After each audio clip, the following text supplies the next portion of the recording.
Board Game Geek TV at Spiel 2014. I'm sitting down again with Herr Muke Spiel. Yes, hello. And you brought us Lunte. Lunte, which is also Fuse. Right, the English name is Fuse, and done by Bruce Whitehill, American. I think some of you will know him. What we have is a card game, fast and tricky and fun card game. What's it all about? We have a fuse that has been lit and it's already burning. And what the players have to do is prolong the fuse. Every player will have 7 cards on his hand, and there are 4 different values depending on the length of the fuse. So what I do is prolonging the fuse. Each time it's my turn, I will prolong the fuse. As I have said, there's different values. These are also the points you can make in the game. But the problem is you only have 2 bomb cards, and that means you only have twice in the game the chance to make points. Points you can do by saying, well, I'm not prolonging the fuse, I'm really taking the bomb. So then what happens is I get all those cards as points and they're secure for me.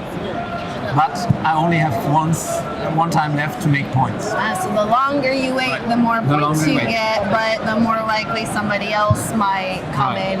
And as you can see, we have 144 cards. So it's always a question of when using the bomb or when not using the bomb. Again, the game goes on. People will prolong the fuse, different cards, different values. And again, sometimes the question comes, should I prolong or should I do something else? I will not, in this early stage, I wouldn't do the second bombing, but I have different cards, which are our Lunte Fuse cards. I can play those, and what happens then is our nicely item, how do you call them? How would you call him? Cartoon character, right? He's cutting off the fuse, and these are cards that go out of the game. Nobody will take those points. So that's a method of taking away points from the opponents, or possible points from the opponents. Again, the game goes on, and it's a quite fast game because nobody has much time to decide on what to do. And at some place, bombs will be thrown. The game really goes on until all the cards are gone. Besides, we have to take out 30 of those cards, so approximately this size. And this red card is mixed under, and the game ends as soon as this card is... Red card of doom! The red card of doom. Time bomb card in this case. And what happens then is, game stops. I'm counting my points, which I collected.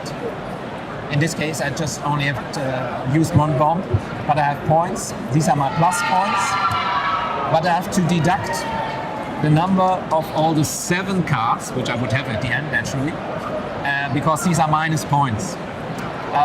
So what that means is that during game, you just cannot go by I'm doing only the small ones because I'm not willing to give points to the other ones. But you really need to get away also of the big ones. But it could be that other people get them as points. So that's a bit gambling on when using the right card and when rather doing something else. And it's a fun little game, taking about 8 minutes or so for one turn. And what we see when we tested it and worked with it also here to show people having fun forcing the other to do something. Let's do it, throw the bomb. So it's always fun to play. Well, Harold, that was like a lot of fun, and so that was Bruce Whitehill, Lunte, or Fuse in English, and thank you again for letting us take a look. Thank you for being here.